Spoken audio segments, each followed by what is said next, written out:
Hello and welcome to the Guardian Football Weekly. A fun weekend of comebacks, VAR and Adama Traore winning the Royal Rumble. We'll start at Spurs. What happened to Manchester City in the second half? Did Dr. Tottenham administer the wrong dose? An extraordinary finish from Dominic Solanke as Thomas Frank's job is saved once again. It was Arsenal's weekend at the top as Aston Villa dropped more points at home. A great chance to talk about VAR and phases of play. The Gunners themselves absolutely hammered Leeds. This was meant to be a tricky assignment for the Bottlers, but they were brilliant. Two other crackers to discuss, some pure DNA at Old Trafford doing it in injury time. Meanwhile, another win for Liam Rosenior as Chelsea come back from 2 goals down. Elsewhere, Liverpool turn it on against Newcastle, a handball even I thought should be given at the City Ground. Bournemouth win at Wolves, and David Moyes gets told off for celebrating. On the panel today, Barney Ronay, welcome. Good morning, everyone. Hello, John Brewin. Hello, everyone. And good morning, Seb Hutchinson. Good morning, Max. Let's start at the Tottenham Hotspur Stadium. Tottenham 2, Manchester City 2. At half-time, Tottenham were booed off. Gary Neville said they were playing like it was Soccer Aid. It was sort of, Barney, it was eerie. It was kind of dystopian. I couldn't I couldn't work out what was happening, but it just didn't feel like a real football match. Yeah, I mean, it was like Soccer Aid, but with really minor celebrities that you're not really sure why they're there. Like, where's Tom Hiddleston? It felt like Spurs were doing something that they just didn't want to do. It was hostage ball. It was an act of... It was painful for them. They didn't want to be playing this game, but they had to. But the turnaround was extraordinary. I mean, the whole weekend was extraordinary. It was a really extraordinary weekend. Let's face it. And this was the apogee of it. It was like, you know, when people talk about the Premier League, normally it's like there's that guy, Dave, and he's saying, it's the greatest league in the world. It's what an amazing weekend. And you're sort of feeling there's something, is it me? Why don't I feel it? And there are 4 people, they're discussing an offside decision on VAR. And you feel like the staging doesn't fit the show. And you feel, it must be me. There's something wrong with me. I'm not understanding why this isn't good. And then, Wilson will write will write an article about why there's something really wrong with the Premier League, and maybe you can write a counter-article saying, actually, I really like boring football, and boring football's good. But this was actually the thing it was pretending to be. It was real. It was like Christmas was actually good. Like a child stared in wonder at the snow. An icy old man had his heart melted, like in a John Lewis article. Sorry, back to Wilson again there. But it was actually good. And the league, it was like the 90s. There were so many games that didn't feel like the kind of controlled robot ball that we've all been writing articles about for the last 3 months. Suddenly there was a seesawing thing. The Spurs thing felt like a game of emotions. It was really quite uncontrolled. Teams are also playing 4-4-2. Blair's coming. You know, Blair is there. There's a third way. History's over. Britain is cool.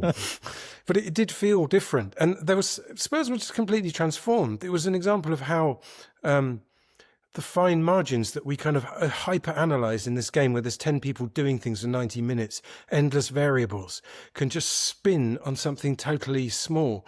And you have to totally reenact I was thinking about how good City were and how the signings have settled, and actually they've created this entirely new way of playing for that team. And it's like a brilliant, like Pep Guardiola is wearing a hoodie and someone's doing a backwards somersault and laughing, and it's fun. And they've transformed the kind of ghost team of machines and robots into this joyful thing. And what does this mean about the 115 or similar charges? You know, that was the entire narrative. And then they just collapsed and Spurs were happy and Thomas Frank is good and Blair's back. So that's how quickly the narrative can spin, Max. How do you explain that? Yeah. Well, I don't know how to explain it, but hopefully you can, John. Are you sure? I mean, it felt like the team swapped identities at half-time almost, didn't it? You've got the team bereft of soul and belief suddenly became Manchester City. Manchester City suddenly became the one-man team again, reliant on Erling Haaland, who had, it has to be said, something of a bit of a stinker. There was one point where he was in the Spurs half and he was trying to dig out the ball, and he did look like the hoofing berserker that City was sometimes mocked as when he first arrived at English football, only to, in his first game, show that he is just an unbelievable striker. And suddenly the City this smooth transition that people have talked about. Semenyo, what a signing he's been. Gueye, what a signing he's been. Oh dear. And Spurs, we've talked a lot recently about how clubs and teams have to harness the atmosphere. Well, somehow the Tottenham team managed to change the atmosphere in their favour at that stadium, which is one hell of an achievement. And suddenly, with all walkouts, Gary Neville describing it as flat as a pancake, suddenly it became White Hart Lane again. We were back in the 90s. We were back in the 60s. And suddenly Tottenham were scoring. I mean, that goal by Solanke, the improvisation that Jimmy Greaves would have been proud of, just incredible and rousing. And I don't know if there's a Tottenham documentary planned for this season. I suspect not, for good reason. It'd be very interesting. I'd love to know the halftime scenes, what Thomas Frank said to those players, with Christian Romero with his head down the toilet, unable to continue. And, when Romero doesn't come out, you think, oh, well, they really are finished now. And then they produce that performance. I suppose the one thing we were missing was the Tottenham winner, which just would have raised the roof and made it the best Premier League weekend ever. The Solanke goal, Seb, there are two things. There's this still image of him sort of contorted, every limb is bending in another direction and the ball is like just on his studs. And you're going, there's no way that is a goal. Like, you look at that still image, and also the sound of when it was replayed to the stadium, and that sort of ooh that you don't normally get it was just remarkable. It's always one of the great noises when you're watching on telly, because you're watching a replay of the goal and then you can just hear the crowd swell behind the replay, and you know that they've seen it at the same moment that you're seeing it at home, which is a nice synergy, really, for that connection. When you see a goal like that and you're commentating on it, you have that little moment, because I was doing it away from the ground, and you have that little moment you think, oh, I hope this hasn't come off Rodri. Just sat there going, oh, I hope this, you give it the big un, and you think that's one of the greatest goals of the season, blah, blah, blah, blah. And then you see the first replay and it's Rodri's toe, and, Solanke's got nowhere near it. So you're waiting for that reverse angle to say it to you. And there's also that thing of comparing it to the Giroud goal, knowing he's a former Arsenal and Chelsea player. Also knowing that Solanke admitted that his family were Arsenal supporters, and all of this thing coming together to help Arsenal on this occasion. I think whenever you are watching games like this, where you have a first half, which has been spoken about already, where City were as much in control without actually being in control of the game, but they took their chances, they looked dangerous, and you thought the game would get away from Spurs. But somehow you come away from that second half thinking, actually, City were lucky not to lose the game. And we've spoken many times this season about the front and back, Donnarumma and Haaland, being the two players that have kept City within range.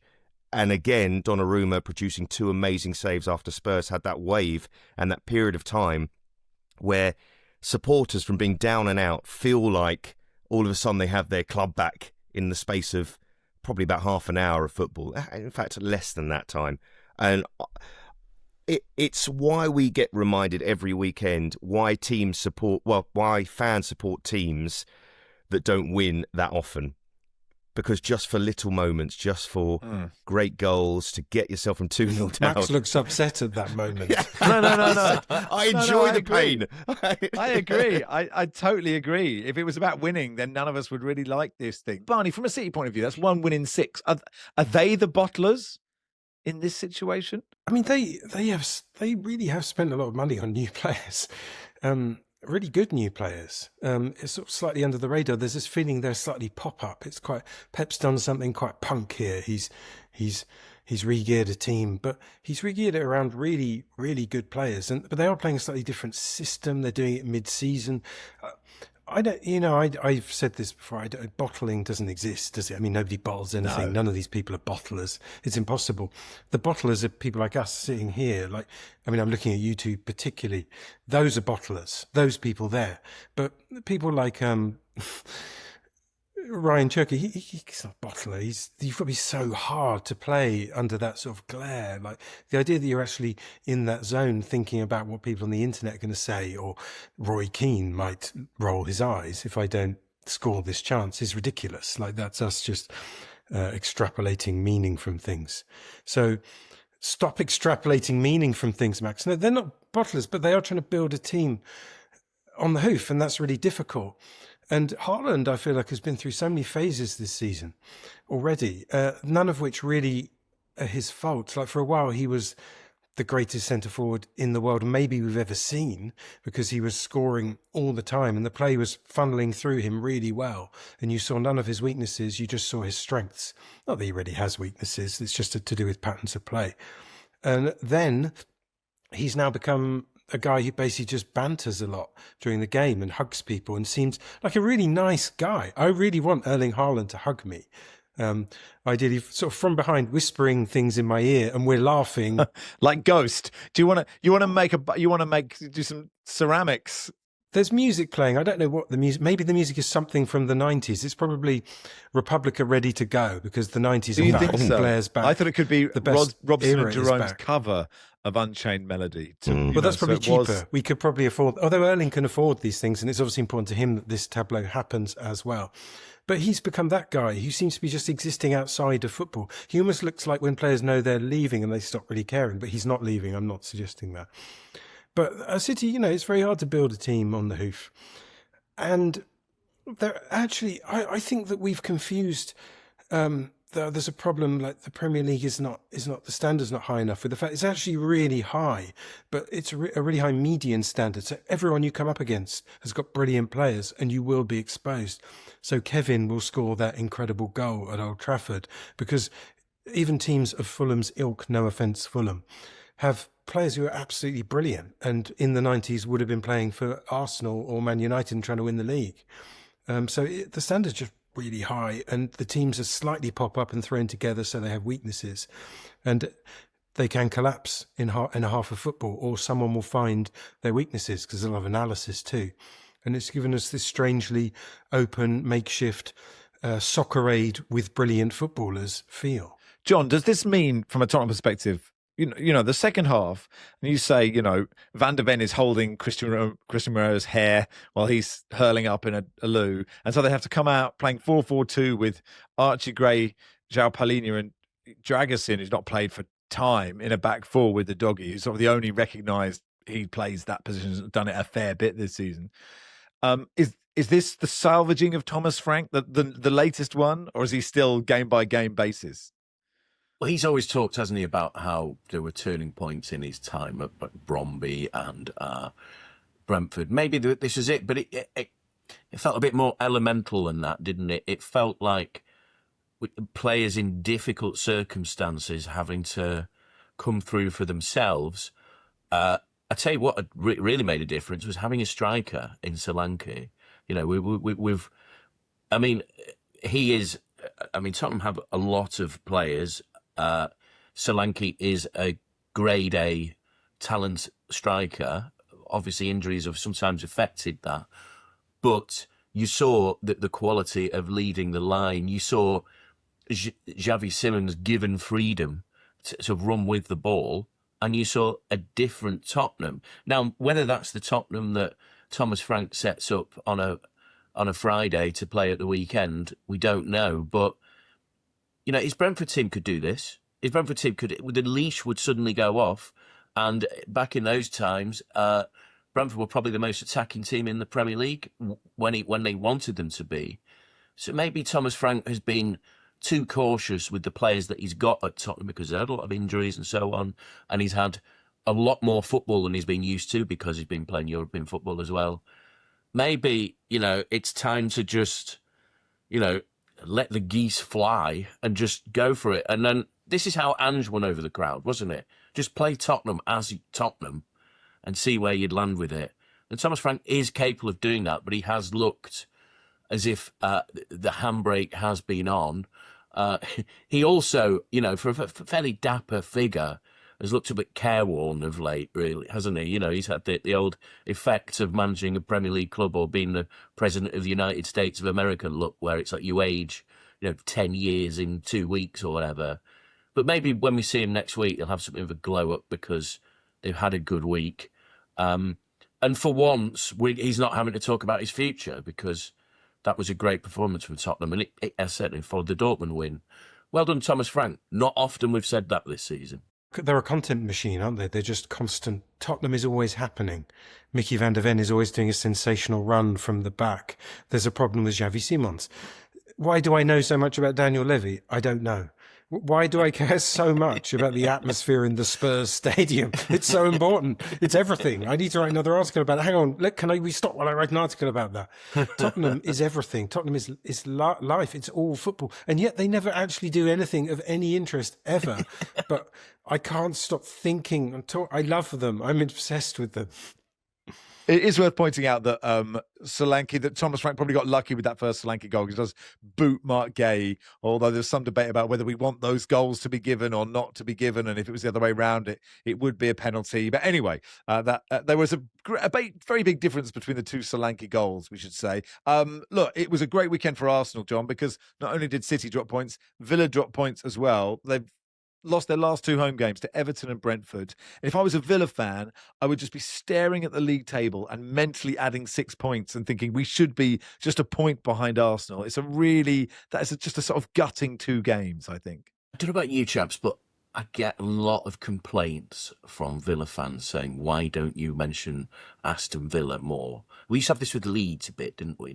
Why is there not enough Leeds? But this season it's been Aston Villa. I mean, when we've talked this season about how nobody is playing nice football, a Villa fan will say to you, what about Aston Villa? And they have played good football. Let's say that. Aston Villa have been very good this season. But they're letting it slip a little bit, aren't they? And that was a game that really... if the opponents have a man sent off in the first half, I don't know what the percentages of teams winning those games, but it's pretty big. The Ouattara goal was, well, it was brilliant, wasn't it? Into the stanchion. Brilliant finish, yeah. A beauty.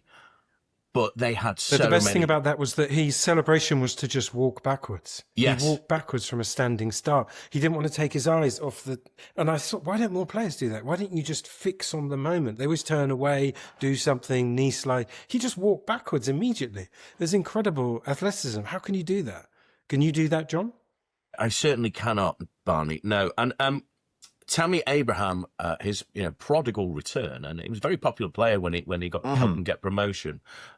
Such that a local reporter described him back then, and this is a thing that's amused me and some friends of mine, called him the ultimate bagsman. The ultimate bagsman was denied by a video assisted call. Tim Robinson, referee, former Nottinghamshire and England opener, was described. Used that very odd word, didn't he? Factual.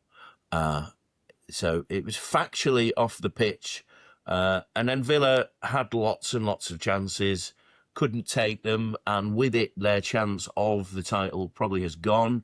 And I think it's fair to say that the rest of their season is. The major task in hand, apart from European ambitions, is to stay in the top 4 or 5, go back to the Champions League, which they're perfectly capable of, and they will still play nice football all season, I'm sure, doing so. Seb, are you happy with that VAR decision? Obviously, the ball was out of play. I think we all think it was. It feels like it was that phase of play, but it was a long phase of play. Lots of questions such as, after Villa's goal was chalked off, how far back should VAR be allowed to look, says David? Could England be reinstated at the 1986 World Cup? I'm conflicted about whether if I was a Brentford fan, I'd be furious if that's given. If I'm a Villa fan, I'm furious that it's not given. I just think it's another one of those moments. If we didn't look at it, would anybody care? I just find it really difficult. I think also when I saw the incident, my first thought was, well, they probably need Hawkeye to come in if they're going to go this way, because even when you look at pictures, are you 100% sure that the whole of the ball has gone past the line? I'm not a fan of it, and also we've been in this position where we have to decide how far back we go before we disallow goals. They talk about phases of play. What is a phase? What is a phase? How long is a phase? Is it a set number of seconds? Without what's sounding play? too much like Barney on this, but I do believe that we need to break It's down. actually infectious, so be careful. Yeah, like be careful. people start. Don't doing get too it. close to the Just attacking a funny phase of play. phase we're going through. Yeah. Yeah. It's- What is a it's- phase then, Barney? It's a good question, Seb. What is a Well, phase? Barney? there was another interesting incident as well in this game, wasn't there? Everyone was nauseated by Matty Cash. Were you not? It was really good because Kevin Sharder picked up a rhyming slang, didn't he? He picked up a Kevin Sharder, a red card. Yeah. He picked up a Kevin, and then everyone was we got the chance to assert that we are real, we are men or women, we're manly, womanly men, because we disapproved most of Matty Cash in that situation. But I did feel sad. I mean, the point is that happened because of VAR. Because now, whenever there's any contact or anything might happen, you have to demonstrate you're being watched. Everybody knows they're being watched, and being watched changes things. So it's kind of, like Seb said, would we have cared? It's Schrodinger's VAR. Did that ball going out actually exist or not? Does it matter? If we're not looking at it, it didn't exist. But this, for example, players now have to act. They have to. That's why it's happening, Jamie Carragher, because of VAR. Because you have to say, well, hang on, this might be called back. I need to make quite sure it's called back. I need to do a Matty Cash, nauseate people, wave my arms. Although, to be fair, he was nearly kicked in the cock in that situation. Yeah, it may have that been a is true. preemptive sort of, like when you're hit in cricket, you kind of go down because am I okay? Not sure. It may have been one of those. But I'd just like to put on record that I was most nauseated by Matty Cash. Noted. I mean, the best acting of the unreal. weekend was, of course, Nico Williams. We'll get to that. Anyway, let's go to Elland Road. Leeds 0, Arsenal 4. Look, Arsenal were winless in 3, John, in the Premier League before this. And this was all the talk of bottling and the fact that Elland Road was not the place they wanted to go. And they just went, actually, we're really good at this. Oh yeah, great performance. A bit of drama added by Saka getting injured in the warm-up. But then, of course, Madueke is quite a capable deputy, as he showed in that game and has shown quite a lot this season. That's a hell of a win for Arsenal. It's a hell of a weekend for Arsenal.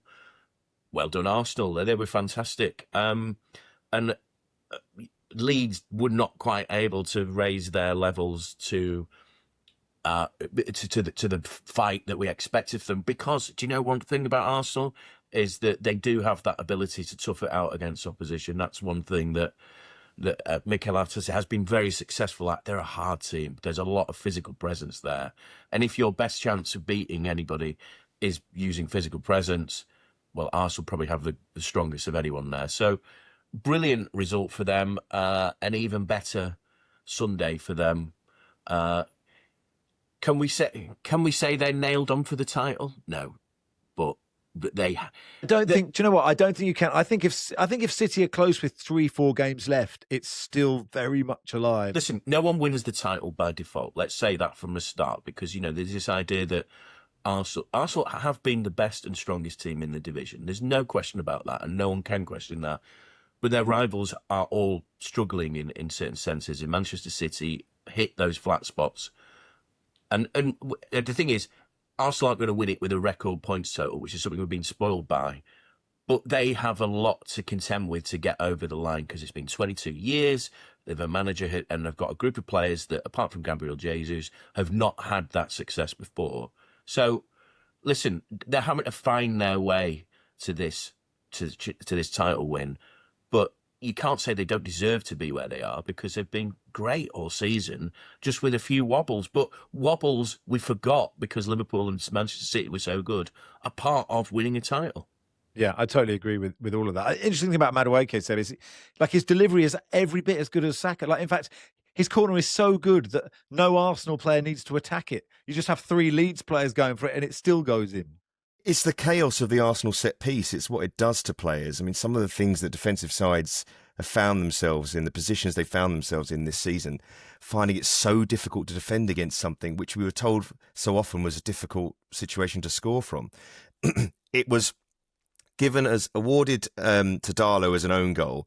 then given back to Madueke. When you watch it in person, every part of you saying that's an own goal. But I suppose because of the trajectory of the ball, it's going to go in, and he fumbles it over the line. But my only feeling towards Darlow in this moment is that feeling of he shouts for it, it's mine. He goes for the ball, but as he's going for the ball, he clips Calvert-Lewin's head, and there's that slight deflection on his glove means he just can't catch it. And these things happen so quickly. I know it's the Premier League, and we know goalkeepers are supposed to be top class at that level, but we also know that goalkeepers at any level can be made to look very, very silly. And a ball in swinging at that pace, you go above one of the tallest players in your team, and in another day he might have just said, you know what, Dominic, just you head it away. But to go back to Madueke, when I was watching the Chelsea game and I saw Gittins start the game, I did think to myself, what is the process here with Chelsea? Because they bring in Jamie Gittins, they let Madueke go, and at this moment in time, who is the better player? There's not that much difference as far as age is concerned either. So we're not talking about a Sterling situation or a refresh. Madueke is a player who's not even in what we would call the prime of his career. So Arsenal looked to the opportunity and took it. In an area of the pitch, which has been said many times, where Arsenal are lacking a star, really, but they have so many options now to try and find a way through teams, and that might just be enough by the end of the season. Isn't Saka a star? Isn't Saka surely No, Saka's a he's star? not. No, he's not. No, he's a star boy. He's a star boy. Right. That's different, you see, because he's a Right. player he's come through the Arsenal system. But we're talking about those players that when you're looking at the end of the season, you're saying who is in the team of the season. Who is going to be a player that we look back on and go, that was the defining player of that Premier League winning team? It's not going to be an attacking player for Arsenal. You can see that if they go on to win the title. It's going to be Gabriel or Rice. It's not going to be one of their forward line. I was talking to someone about Madueke who had spoken to Arsenal's people before they signed him, and they genuinely think that he could be... that he has nothing. It's a weird thing to say. He hasn't scored in the league for about a year, but they genuinely think he has nothing missing in his game and has the potential to be. Actually, no, I think it was one of the England people that he could be one of the best players in the world because there's nothing missing. He has everything. He really can dribble. He can cross. He can shoot. He can do everything. He can run, and it's just a question of all those elements being put together. And they think his ceiling is impossibly high, and that's kind of.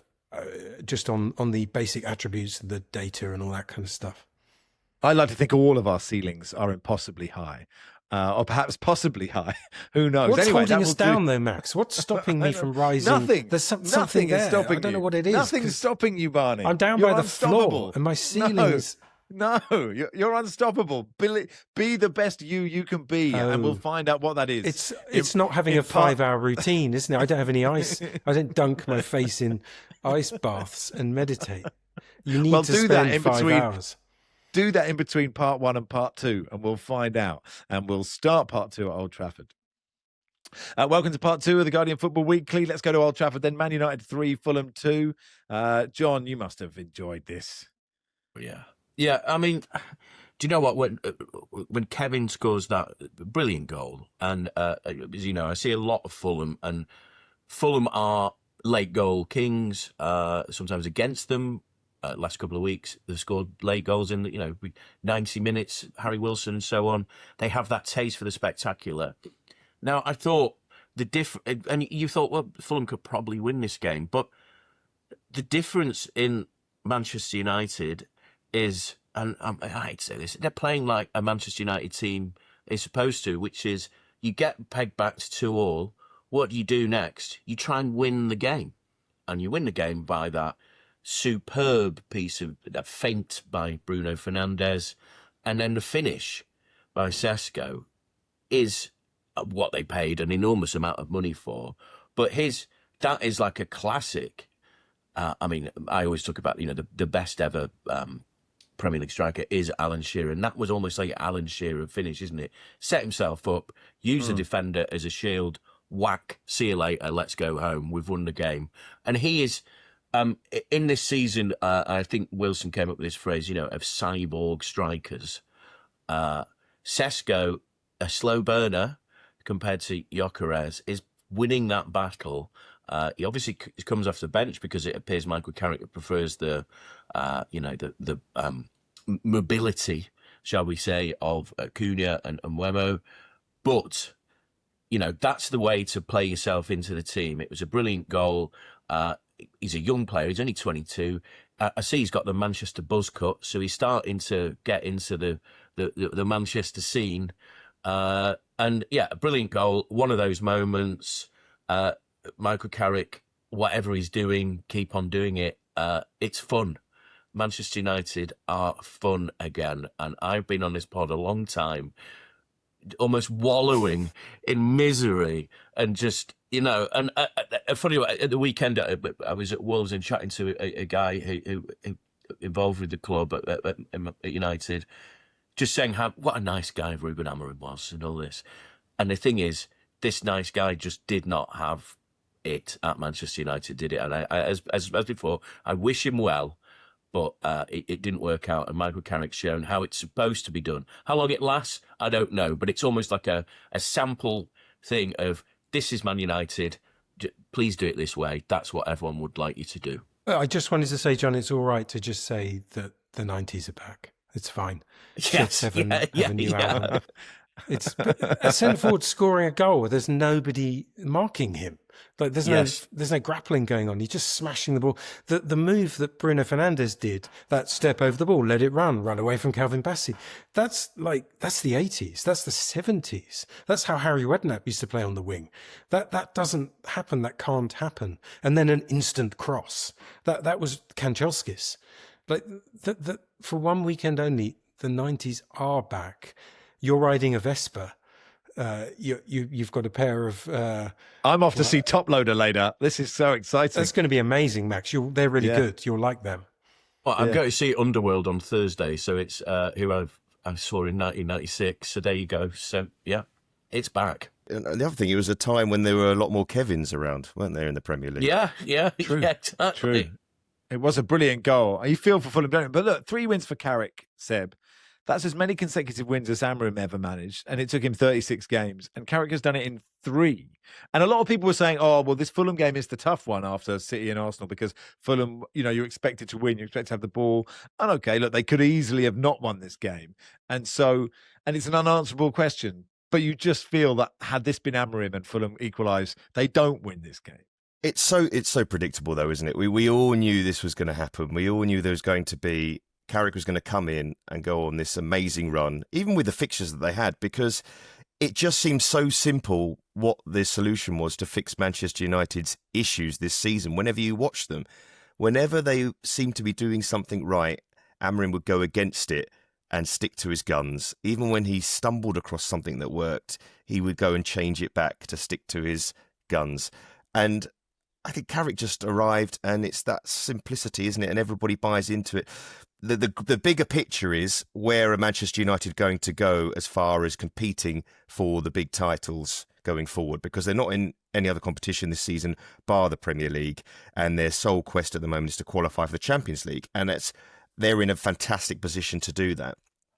So that's why it feels there's not really much more to say about the situation, because I think for Manchester United supporters, it's that joy of seeing their side win big games again. But also, before they did beat Liverpool this season, they've had moments like that. They're looking for a consistency. They're looking for a run of games to suggest this is going somewhere bigger than just, the big win, the late winner, the sort of things that they remember back in the 90s. But what also happened in the 90s was that they won titles. So it's the first step, isn't it? And we'll have to answer this question again. Actually, we'll probably answer this question every podcast going forward, but we'll try and answer this question again by August.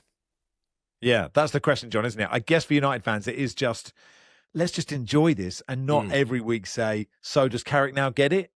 Because that's what if they keep playing like this, you can just see that happening. And it is, I suppose it is a difficult, I'm now asking the question, which is, why can't he be the manager if he keeps winning games? I mean, this idea of repeating your previous mistakes is a definition of madness. But, football is supposed to be a bit mad, and Manchester United is and Manchester is, as I've said before, an anarchic place. Why not take that risk? Just because it didn't work out with Ole Gunnar Solskjaer, United have made, with the various relaunches it's done, they've gone for some blue chip big name manager and asked them to graft themselves into the United culture. It hasn't worked at any point. And ask United fans, there was a point during the Solskjaer time that it did feel like Man United were back, to use the Rio Ferdinand vernacular. It didn't last for long. It might not last for Carrick. You have to accept also in football that sometimes managers are good for a little while and then they're not. The whole point is not everybody is Alex Ferguson. That's the whole point, isn't it? And you can, and just try and enjoy it for what it is. It's fun. The 210s are back. The 210s have come back in that one statement. We're worried about Alex Ferguson. I thought we were okay. I thought we were back. Yeah. I thought the economy was still thriving. No. Depends which Alex Ferguson, couldn't it? Bazball. It's Bazball, isn't it, Carrick? It's yes. Casball. There's a situation where you just, there's a very obvious low-hanging fruit where you simplify and you say, you know what? We're going to play the left back. This bloke, Kobbie Mainoo, is really good at like moving the ball forward and playing the half turn. And we don't have someone who's doing it. We're going to put him in there. We're going to play centre forward, a couple of wingers, and suddenly there's an improvement. And everyone says, why weren't you doing that? And you pare things back. And that does have a shelf life. But it also has obvious benefit. It's this kind of thing where you suddenly think, I could be a football manager because I could see that needed to happen. I'm Michael Carrick. I'm going to buy a really good overcoat and I'm going to stand around just looking calm and people will say, give him the job. But so he's done the first thing, which is to make the obvious improvements. But then this is the Premier League. People are really smart. They react to what you've done. And it generally takes 3 or 4 games and we're suddenly saying, well, what's wrong with Carrick? Why is he so calm? Why isn't he leaping up? Where's the passion? Why is he playing such a simple formation? Like, why is he playing the left back at left back? What's wrong? Why is he picking Kobbie Mainoo? What's wrong with him? We need some more complex system than this. We're data guys. So that phase will happen where you have to build on your simplicity. And that will be a test of whether he is just an intelligent man doing the obvious things or whether he's a football manager, because football managers are insane, obsessed with the game. And if you watch a working football manager come on as a pundit on a show, suddenly you realise that these people are so immersed in the game that they are seeing patterns that you're just not seeing. They're understanding the reaction to those patterns, because it's very different to sitting there being Shay Given on a sofa saying, I'll just do this, to actually being up at 4 a.m, analysing 400 games. So he has to go into that mode next, and then we'll see if it's sustainable. Worth saying that all the analysts on this pod do get up at 4 a.m to watch 400 games. That's why this is such a great podcast. Let's go to Stamford Bridge. Chelsea 3, West Ham 2. Try and sound more convinced, Barney, with your next if you would. This was agony for West Ham. That's the type of game when it goes against you, you begin to worry that relegation really is going to happen, don't you? Because they were excellent and Nuno has slowly started to turn things around, and he does everything slowly, of course. And then this was a fine performance, and it had Chelsea and their fans at each other's throats and exactly where they wanted them to be. 2-0 is it's the most dangerous lead, isn't it? And then once that, of course it is, so dangerous. And then the problem is that they are a very fallible team. Chelsea have almost limitless supply of talent, as we know. Some of the talent you don't even know that they've got. But then Enzo Fernandez, who is, I suppose, a bit of a poster boy of that club, bought during that first spell of the Chelsea regime where they were spending silly money, came in and scored that goal. I think that's his 150th appearance. Brilliant win for Chelsea. And the knives were out. So at 2-0 for Liam Rossini. Do you know? Am I allowed to say that I really like this guy and I really hope he does well? Sure. Because it seems like an unpopular opinion, and I don't understand why. Because he's someone that approaches the game differently, speaks differently. Is it just the Premier League's innate conservatism that leads to this reaction of someone who, is a young manager and speaks as people of his age do, and is just cracking on and getting on with it, and speaks very intelligently? And I really like this guy, and I really hope he's very successful. And as I said, that feels like an unpopular opinion, and people were so quick to go for him. Is his CV, does it merit this opportunity? This is jobs for the boys. He's part of Blue Card. Right, I think yeah. that's why it's been sort of seen negatively. I mean, I would say, Seb, he's won 6 out of 7, and they haven't been that convincing. And you need to be good, but you need fortune at the same time. And I feel he's had both. He made 3 changes at half time. They were really good changes, unless you see it that he should have started them in the first place. But I agree with John. I will him to succeed, certainly. Yeah, I think sometimes there's a mixture of things going on, aren't there? If there's a slight element of jealousy from some people because they're thinking, how did this guy get his opportunity ahead of maybe me, or I tried to get the opportunity, I couldn't make it, if you're in that world. But I think there's also been a lot of support from him as well for him, because he has done that process in the coaching world whereby he's met a lot of people who are now obviously working in media, and he's of that age, of course, where a lot of people who were working and breaking through media, not just in the traditional media but also the new social media age. And so there are people who are very sympathetic. They know him, they know his approach, they know what he's like with players. With this scenario, though, he's also going to be held to a higher standard, because, simply put, if we have a British manager in a top job, they are just held to a different standard, because it just feels so rare nowadays. We're almost part of us inside. We don't want them to succeed, because it sort of shows that, well, why didn't more succeed? But we do want him to succeed at the same time, so that there are more British managers in the top jobs in the league. I thought in this game it was interesting because there was a split of opinion of whether he, was it the obvious substitutions to make? They're the players you can bring on. It was a similar scenario with the Arsenal League Cup game where he brought Garnacho on and he helped keep them in the tie. Or he's the obvious sub to bring on. But I think for the Chelsea manager's job at the moment, there is clearly, and Enzo Maresca touched on it, an element of there are other people at the club who are telling you what you need to do in regards to managing players' minutes, and that is still playing out again. You can see that players are not completing games when you think, why aren't they staying on the pitch? Why is this player coming off the bench? Why are they not starting? You looked at that side and had Harto's starting at left back, and you think, well, just play Cucurella. Why is he not playing? But that rotation, while it's partly, Liam, it also, there's something going on at that club whereby they're managing players, and I don't know if it's the bigger picture of it's part of their whole project of making sure players keep their value high. So somebody like Harto is a young defender. It's asking a lot for him to start big games for Chelsea, but he's being put into that position because they need to keep his value high.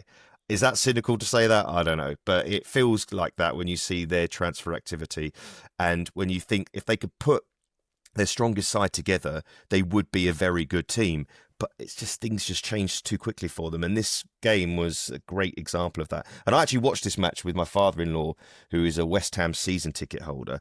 And it's that reminder of the other side of the coin where he's, if they'd been 3-0 down after half an hour, he'd have had a better evening, put it that way. Yeah.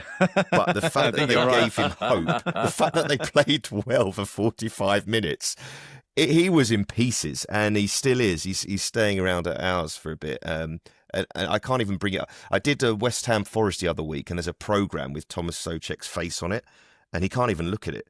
He doesn't want to look at it until the next time they play again.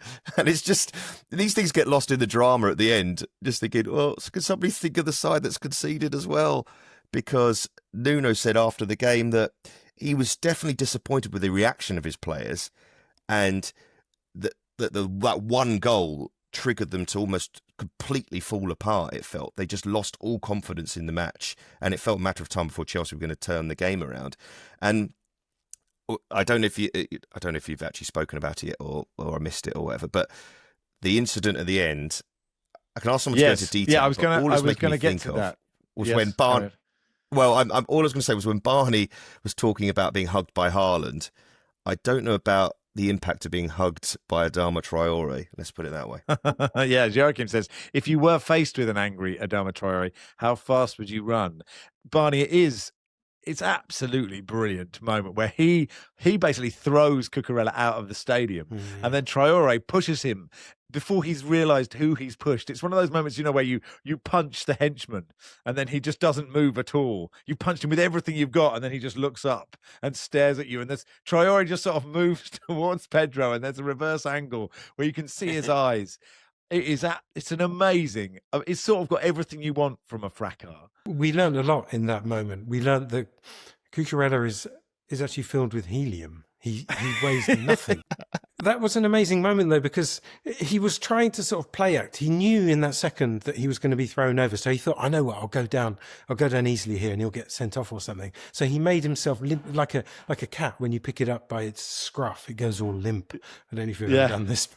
But in doing so, he became just an element with a negative weight in this vast grip of this kind of superhero hand. And yeah, it was like the Indiana Jones moment, like where he's trying to have a fist fight with a guy who's 4 times bigger than him, who is eventually shredded by a plane propeller, which is what I expected to happen there to Adama Traore, which, to be fair, would probably put you out for a few weeks. It would be Traore, March, plane propeller.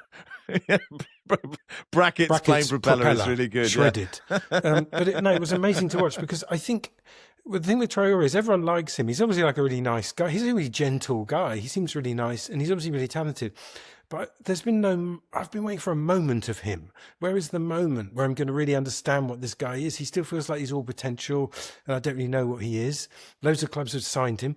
But this was the moment. This is what he's there for. He's there to do this.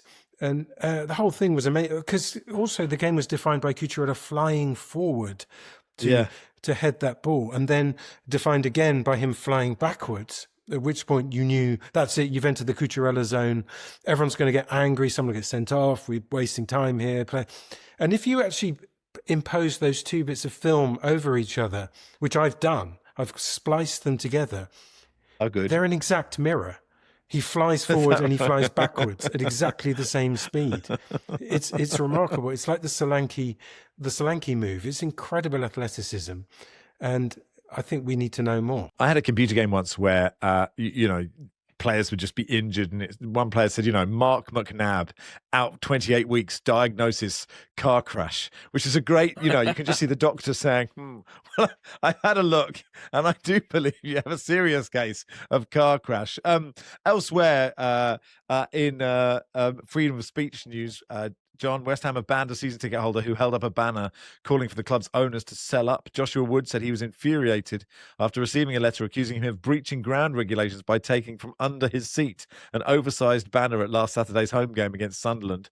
I mean, not a great look for the club. Producer Joel saying he would have sympathy if the banner was like 300 metres wide. But, Barry on the radio yesterday was saying if it was a massive banner saying, I love Karen Brady and David Sullivan, would he be banned because it was too big?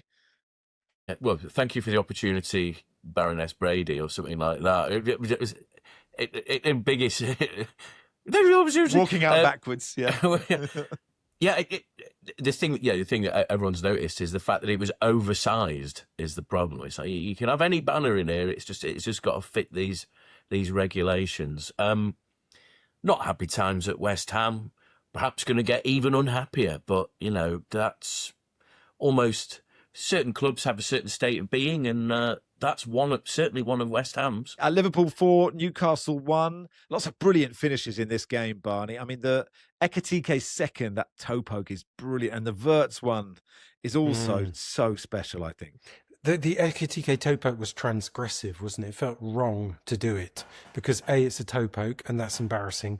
It was this wrong it's not what you're coached in the academy, and people were really outraged by the fact that he did it. But it was brilliant because it caught the goalkeeper, out. It was early, he wasn't expecting it. It was in the wrong moment in the stride pattern. It was also a kind of cage ball-y moment, which I quite like. That's the kind of thing you do in the playground, and it was really good. And I also thought it was great to see Wirtz playing so well because for all the problems, the guy is so young and he is the most talented player at that club. And if they can build a team around him, I'm not a Liverpool fan, don't really care if they win the league or whatever, but I will watch it every week. Wonderful moment for Konate. And also, I do like, John, a ball going in agonizingly slowly. And like, you can just see Nick Pope. This is like, Indiana Jones trying to get through the portcullis or whatever. And it's just the while ball is retrieving going his in and hat. exactly. And he just can't. Whereas Indy would have got it. Nick Pope just couldn't get this one. Beautiful. Yeah, everyone loves those. Is it against some sort of code to say, is Eddie Howe in a bit of trouble there? The doubts in his management, they seem to be circling a bit, don't they, about Newcastle? That's all I'm going to say on that. I mean, big win for Liverpool. May I second my admiration for Florian Wirtz? What a player. Brilliant to watch, isn't he? It's funny, isn't it? I suppose if you build your team around that player, will they just be good enough to say finish fourth but be the entertainers of the division? Or is he top so that you base your team around him and he's like a Kevin De Bruyne figure? We'll have to see. But I think he's top. I think he's really elite. Yeah. I think he's top. Going to be the I think business. without going full Paul Merson, I would say he's top. Okay, Maybe. fair enough. I Fair agree. enough. But to listen, the power of 4. Wow. for obvious reasons, I Liverpool as an entertainment franchise with him, that would be really good, and them finishing fourth would obviously be okay too. That'd be fine for you, would it? That'd be okay for you. too, but I'm happy with that. But I defer to Barney's judgment on that. Forest 1, Palace 1. Did enjoy Sky Sports Premier League saying Nico Williams sees red for appearing to clear the ball off the goal line with his hand. Which is very Allegedly. very nervous.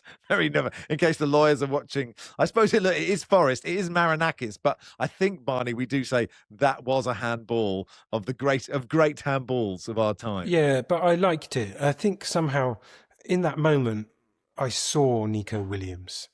I saw he wanted to just keep the ball out. He wasn't thinking about himself. And he knew what he'd done. And it was a really human moment. And I think if you're a fan, you forgive him for that, because that guy just really, really wants to defend the goal. That's all he's thinking about. His body betrayed him. And I kind of felt like it would almost be nice to have an amnesty, but obviously you can't. He's got to go off. And it wasn't a shameful error. It was a guy just really, really trying to do football. And I like Here's an idea, Barney, is if you do that, you then have to go in goal. What about that? Yeah. Matt Sells goes to left back, and then we just see what happens. I'll send it to IFAB. They don't tend to listen to me on most things. Seb has returned. If you are watching on YouTube, you'll see he's now by his banisters. He's had an internet of it during this podcast. Do you know what happened? He's had What's happened? l'esprit de l'escalier. Didn't even catch It's it. when you're going down the stairs after you've been at a party or been with people, and you suddenly think, I should have said that. It's l'esprit de is that what l'escalier. that is? That's what I should have Right. said. So you're literally embodying all the things you should have said on this podcast at the bottom of the stairs. Right. Can I ask you about Jean-Philippe Mateta in a more prosaic question? AC Milan reportedly agreed. There are sort of more medical checks over his knees, I think. And then Palace will spend more money on Jorgen Strand Larsen. What do you think of this deal, Seb? Well, we've said it a few times already. It feels like a really miserable time for Crystal Palace, doesn't it? You don't really know what direction they're going in. You have the manager now almost saying it's going to be difficult to integrate new players into the team, having been given a player at the start of the window, which he's trying to incorporate into the team at the moment in Brennan Johnson. And with Mateta, maybe this sums it up, really, the fact that there's question marks over the medical. This is an issue he's had for the whole season. He's not been fully fit. That's meant he's not been at his best. Now he's one of those players who probably wants to get out of Palace because he sees the situation they're in at the moment. I'm a bit sad to lose Mateta from the Premier League. He feels like one of those. You're going to look back at him as, people use this phrase, Barclaysman. He's going to be looked back on the present era and that sort of player, because not the cult figure, the player that people go, oh, do you remember when Yakubu was in the Premier League and he was ripping it up? He's that kind of player, Mateta. He's the player who would score a goal against anybody in the league. He'd score in big games, but at the same time he'd miss easy chances. And it will be sad when he departs, because those mid-table teams, when they have players like that, they make the league better. And I'm saying mid-table now for Palace. It felt like a big point this weekend and a big turning point in that match for them to get something out of it, because they're now looking at like the team that teams below them feel they can catch, and are they going to crumble away? They've got 2 home games against Burnley and Wolves on the horizon, and they need to probably win both of those, you feel. Yeah. You mentioned Wolves. John, you were at Wolves 0, Bournemouth 2. Just a word on that. How would you sum it all up? Wolves came close to pulling it back to 1-1, and then on came Ryan, the new Bournemouth Brazilian signed from Vasco da Gama on Tuesday, and he was brilliant. It was brilliant to watch. He just set off on these. Clearly, they haven't had time to coach him. Just every time he got the ball, just direct, free running into the heart of the Wolves' defence, and eventually he supplies Alex Scott with the winning goal, with a deciding goal, I should say. Wolves, just plenty of spirit there. You can see the fans are getting behind the team. Rob Edwards spoke afterwards saying, I know we can get out of it. I don't know what he's thinking it is, because they are going to get... we can turn things around. I was thinking, well, what are you turning around? Because they're going down, and everyone knows this. And I suppose there's a few players playing to show that they are good enough for the Premier League. So I don't think Andre had a particularly good game. A player who I think is very, very good. João Gomez was a bit better. Hugo Bueno, I think, wasn't he the cheapest player in Fantasy League at one point? I think he's quite a decent player. Right? Yeah. I think Ellis had him in his team, and eventually they met, I think, on the TV program they used to do. But yeah, but he's actually quite a decent player. And this is the thing with Wolves, there's talent within all over that team, but it's not fitted together. But Bournemouth are now such a young team, because you have Junior Krupp, who scored a great goal. You've got Adley that Kate has come in. And it's like it's the next generation of Bournemouth is already there. And thankfully, because I like the club very much, they're going to stay up this season, which might have been a bit of a concern for a while. And they could go on one of those streaks, because Iraola teams, when they tick, look lovely. And particularly, if we're talking about quality midfielders, Scott, when he's purring, is really good to watch. Yeah, really good. I agree. Brighton 1, Everton 1. Injury time equaliser for Beto. Cue David Moyes dancing like David Pleat, and then complaining afterwards that you can't leave your technical area. He's spot on, isn't he? Like, let David Moyes celebrate. He's got a miserable face most of the time. When he's happy, let him be happy. Free David Moyes, I say. Sunderland Burnley is tonight. On the subject of manager rants, if Moyes was a rant, you should go and listen to Ian Holloway's rant on Radio Berkshire about one of his players being suspended. 2 minutes, 20 seconds. It has peaks and troughs. It ramps at the end, and then just right at this absolute fury goes. Anyway, back to the football. Good stuff from Ollie, and 6 wins in a row from Cambridge United. This is extraordinary stuff. Well done for a 3-0 win at Oldham. And that'll do, everybody. I've had a lovely time. Thank you, Seb, for running around your entire house to find Wi-Fi. Thank you, pal. I know. Can I mention about Arsenal's women winning the FIFA Champions Cup, yes, the please. Inaugural FIFA Champions Cup, 3-2 over Corinthians. Just one of those, a new FIFA tournament, but maybe one that's a bit overdue as far as the women are concerned.